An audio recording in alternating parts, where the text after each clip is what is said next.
subordination of teaching to learning is knowing that knowledge is the result of something the learner does. It's using devices such as words and color charts and Cuisenaire rods to place the emphasis on the student's learning and not what the teacher is doing. It's the teacher's responsibility to construct challenges to generate awareness in students. In doing so, the teacher needs to ask the right questions, monitor feedback, utilize mistakes to promote learning, and be flexible. For me, feedback is more than looking at the outcomes of my students' learning. It's a way to subordinate and look at the process of my students' learning. I'm continuously monitoring their feedback throughout my entire lesson. To do this, I need to be alert, willing to listen and pay attention to not only what my students are saying with words, but what they are saying with their actions as well. I'm always asking myself, are my students present? And not just physically, but mentally and emotionally too. Examples of feedback can range from raising an eyebrow, rolling the eyes, a deep inhale, falling asleep, a smile. All of these postures, gestures, and facial expressions help me to better serve my students. When I think of a personal example of monitoring feedback while subordinating my teaching to my students' learning, one student always comes to mind. I was working one-on-one with her, doing two-digit subtraction with borrowing, and I felt the lesson was going really well. I was asking all the right questions. The student was engaged and she seemed to really be enjoying what we were doing. Then we were in the middle of a problem and she paused. She started to stare really intently at the rods and look confused and unsure of what to do next. Then a tear fell, and I began studying her facial expression and her body movements, trying to gauge whether or not I should intervene. So I made the decision not to intervene because her hands seemed to be resting comfortably on the table and her eyes told me that she wasn't angry. She was working on it. She knew what she had to do. She just had to find it. She was at the edge of her frustration level, but she hadn't fallen off yet. She was thinking intently, and she needed time. So I made the decision not to jump in and gave her time to work on the problem. And sure enough, a couple minutes later, she manipulated the rods and looked up at me and said, "Finished," with a big smile on her face, and she wiped the tear away. She was then able to explain to me step by step how she reached her conclusion. Looking back on that instance, I am able to see the power of feedback and the importance of monitoring feedback. That student didn't need me to jump in and tell her what to do. She just needed time to work it out on her own because she knew what to do. She just had to find it. The subordination of teaching to learning is more than a state of being. It's a way of interacting with students. The approach asks me to look at myself not only as a teacher, but also as a human being. It invites me to experience who I am, how I function, how I relate to my world, how I learn. Through such reflection, I have gained insight into myself as a learning being, and this has made me wonder and think of others as also being learning beings, and appreciate my students as such. Every day shows me that they are doing an incredible amount of work while they are functioning, as I continue to explore how much work I am doing while I function. I no longer see my students as empty vessels whom I have to fill with knowledge, but instead as these incredible beings that have already managed to accomplish so much by the time they come to me. I was working with a child that was having trouble reading fluently.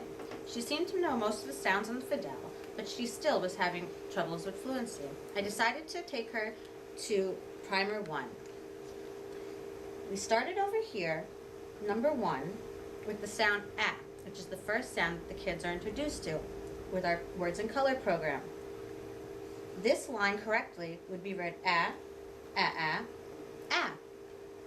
For some reason, my student kept reading "ah, ah, ah, ah." I couldn't quite understand why she was making spaces in between the sounds when the letters were together. So I kept tapping it out for her. I took my pointer and I was tapping the way I thought it should be said. she would say it correctly. Then I would not tap. I would ask her to read, and again, she would say it incorrectly. I was really confused as to why this was happening. After going back and forth so many times, finally, I put the primer down and I asked her, why are you doing this? Why are you making a space between the letters when there is none? She looked at me really confused and she said, but what are you talking about? I pause a lot when there's a big space, and I pause a little bit when there's a little space.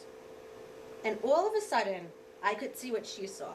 I was shocked. I never thought that something like this would hinder a child in reading. She was so meticulous at reading that she was noticing that between the first A, there was a large space, which is the space that would come between words, and between the second set of A's, there was a little space, which is the space that would come between letters. To her, logically, it didn't make sense why you would say them together if there was a space there. So I told her, I understand. I understand there's a space there, but we pretend it's not there. After that, she read line 1. She read line 2, 3, all the way down. I was so surprised. And from this experience, I realized that instead of focusing on what a child is doing wrong, I should be focusing on what she's doing right. This child was so careful that she really, really wanted to do it correctly. She really wanted to make the pauses where the spaces were. And from this experience, I've really learned that I have to put myself into the child's realm and stop focusing on what I want to teach them and see what they're trying to tell me that they know. For me, subordination of teaching to learning has several components, mainly self-awareness, reflection, belief that my students have the inner tools to accomplish the task at hand.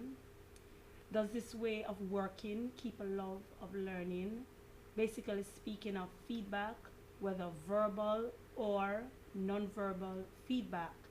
And another component is learning autonomously. To explain what I mean by students learning autonomously, I will share an experience that happened while I was teaching a social studies lesson on the topic, my community. Each day, my understanding of subordination of teaching to learning is coming alive. Recently, I was teaching a social studies lesson, the topic being, what is a community? For the social studies lesson, students were already placed in tour groups because the theme for 3rd grade social studies this year is World Travelers. I had 3 centers set up in the classroom for students to tour: a computer center, book, and a video center of communities around the world for each student to explore. Each child spent 15 minutes in each center listening, watching, and reading about various communities around the world. At the end of the lesson, I had a reflection circle. I asked, how was it? Is there anything you want to share? What can you say is a community? Students had interesting responses. One student, Alexandria, said, a community is a place where people live. There is a community in Egypt. Its name is Alexandria. It is in the continent of Africa, and there's a famous man named Alexander the Great. My name is Alexandria, so that was interesting.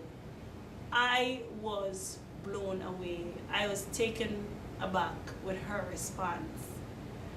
I then had other students sharing about communities they read about or watched. In the end, we had a class definition of the word community. I believe if I had said, this is the definition of community, blah, blah, blah, blah, study it for your next test, I would have somehow imprisoned the student. Alexander would not have been able to explore on her own and learn new things.